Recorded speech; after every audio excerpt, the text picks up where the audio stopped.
We are not doctors. Nothing in this podcast should be taken as medical advice. Consult your physician before starting any workout routine. This is the Martial Heart Podcast.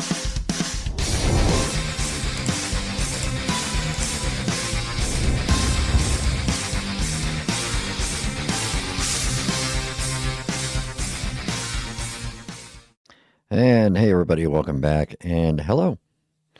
It is Thursday, and it's the 19th, I believe, Thursday the 19th, and I think this is going to be episode number 26. I keep losing track, and like if I upload something that doesn't have an actual title that I give it, it assigns it an episode number according to the number of things that I've put on there, whether they're part of this podcast or not. So if I do that, it's in the 30s, but I think if I'm keeping track, this is number 26. I might have to change this convention and just let it start numbering the episodes so that I don't have to keep track anymore, and it'll just be normal and easy to do. But anyhow, I am recording this on some new equipment, and so far I'm pretty impressed with it. It has a really good sound quality so far since I've been testing it, and I can actually show it to you.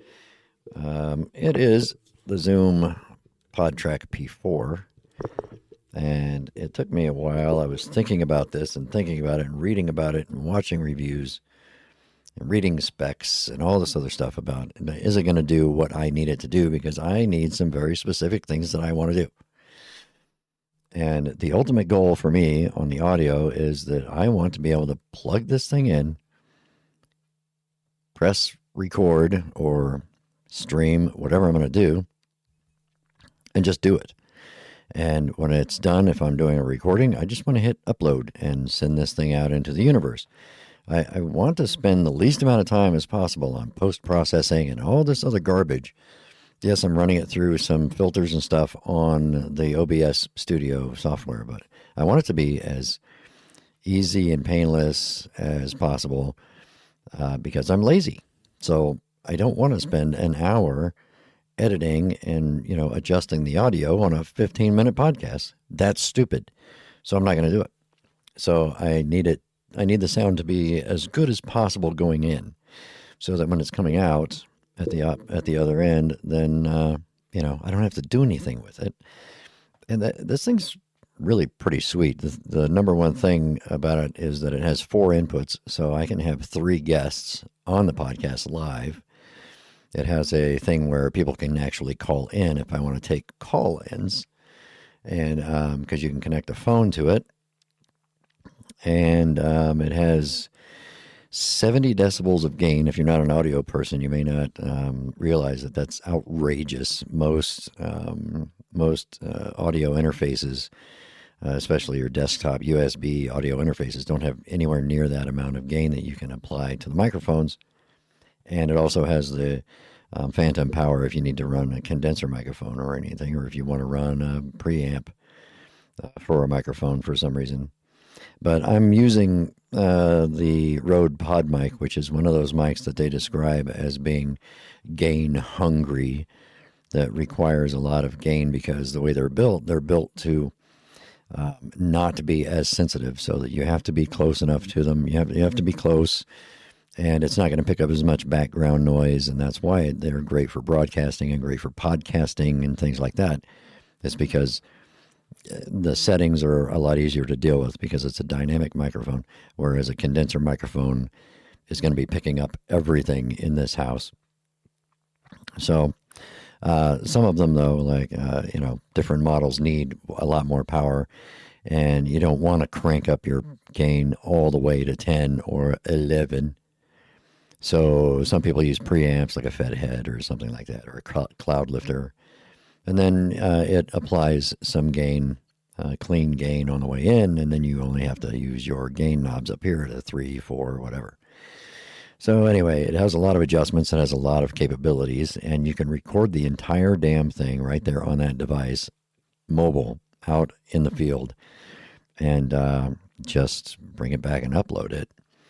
And I've been able to add my intro and outro music to the thing. So if I want to do an entire episode away from the house, I can just hit these buttons and it'll do everything. It won't do, I can't do video, but yeah, it's pretty impressive. And I'm liking it so far. And so far, the sound quality from, like I said, from what I've tested, it's really good. So that's what it is. There's your little audio file breakdown of tonight's episode.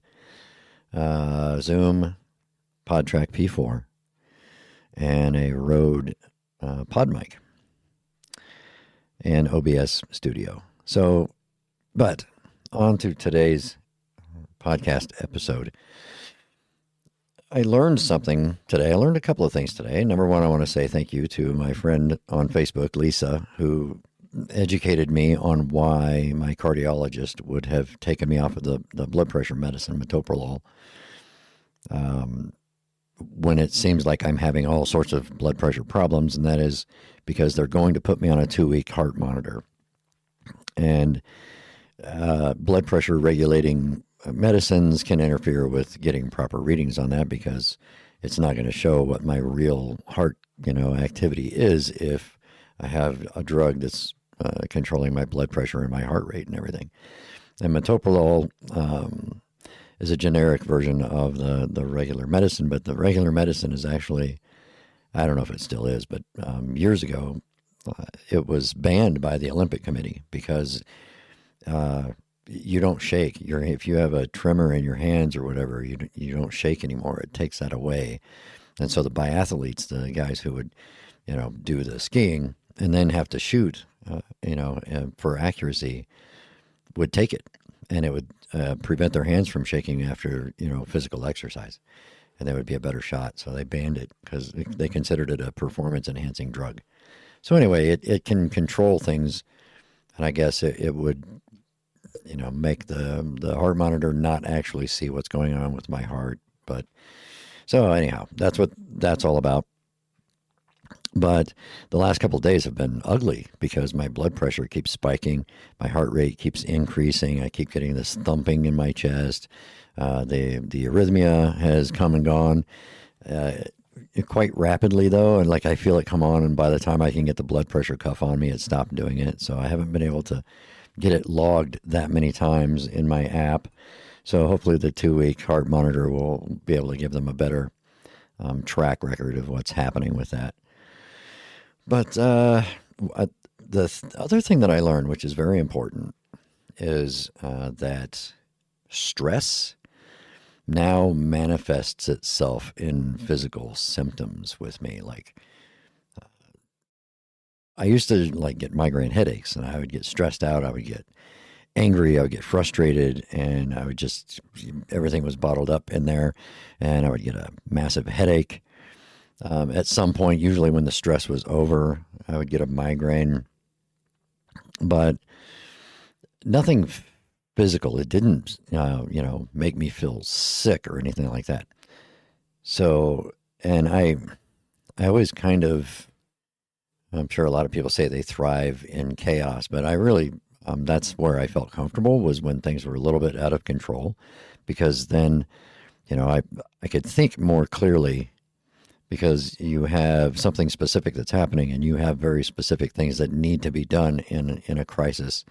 And it allowed my brain to focus. So when things were chaotic or falling apart, I'm able to go, I'm going to do this. We need to do that. You go do this. This is how we fix this.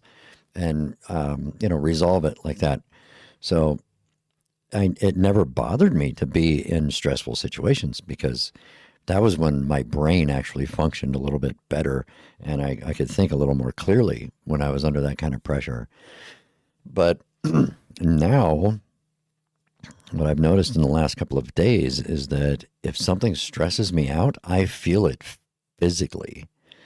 My heart rate changes, my blood pressure spikes. I can feel it, the warmth in my face, which is what happens to me when my blood pressure shoots up, and I will get a little bit lightheaded, and I can feel like a thump in my chest, And I was monitoring my heart rate, and at one point it shot up to like 107, and I wasn't doing anything. I wasn't doing anything physical to cause my heart rate to elevate. So it appears that post heart attack, my stress is no longer internalized. It's now making itself known in my heart. And I don't know what we do about that, because so many things in life today stress people out. And I'm no different than anyone else. I get stressed out. And if I'm going to start having issues with my heart when I get stressed out, and I don't know, maybe it won't be like this all the time. Once it heals up and I'm better, it won't do this anymore. But kind of freaked me out today, because I knew I started to feel stressed out, and there was a lot that was happening, and I started to feel these things, and I'm like, oh crap, this is what my life is going to be like now. Now I have to be like that person, like, this no longer brings me joy. I'm going to get rid of this. I need to remove this from my life. So anything that like causes me any amount of stress, I'm just going to have to say, nope, I can't have you in my life anymore. So move on. And it's going to be interesting if it stays that way, because I will have to streamline some things and make sure that I'm doing a whole lot of relaxation and keeping my brain, in a relaxed state, and my body. And I'm sure once I can get back into exercising regularly, it will help regulate the tension and stuff. So I'm really looking forward to that. Tonight, in cardiac rehab, they did kick it up a notch, literally one notch on the speed. So I'm now walking at a 3.0 instead of a 2.9. And I'm on a 2 on the elevation. So the incline, so they have it inclined at a 2, and I'm walking at a 3, which I think is a 3 miles an hour, I think is all it is. So where I was doing a 20-minute and 40 or 45, whatever, second mile, now it's a 20-minute even mile. So I walked for 30 minutes, went a mile and a half, and my heart rate made it up to a whole 108. So that was the result of this exercise. And it's not working me, cardio, and they come by with the sign, what's your number, the level of difficulty. And I'm like, it's still easy. And it's not that I'm looking forward to them challenging me or making me sweat or making me, strain myself on this treadmill. But I know that's what has to happen in order for me to heal and to get better. So I'm anxious, and I'm eager, and I'm impatient. And that's what's happening. I'm just getting impatient about all of it. But, it felt okay. I didn't have any problems. And that's the weird thing, like the arrhythmia and the other conditions that I've been dealing with lately, they don't happen when I'm exercising my heart. So when I'm on the treadmill, nothing. I don't have any of those things that happen. They've never seen a blip on my heart monitor or anything when I've been there at cardiac rehab. It just doesn't happen. So it's happening when I'm not, I don't know, maybe it's happening most when I'm not, using my heart, when it's more at rest, which is possible. That's when the arrhythmia might hit me the most. So we have to figure out those things. But I'm still waiting for the heart monitor. It hasn't shown up. So once that happens, I'm going to show it to everybody and explain how it works, and put that thing on, and we'll see what happens over the period of about 2 weeks. But that's where I am today. I'm okay right now, but, the last couple of days haven't been that great. I'll get through it. It's just one of the downs of the ups and downs again. But I'll let you go, and I will talk to you again soon, probably tomorrow. But take care of yourselves, take care of each other, and, eat your broccoli.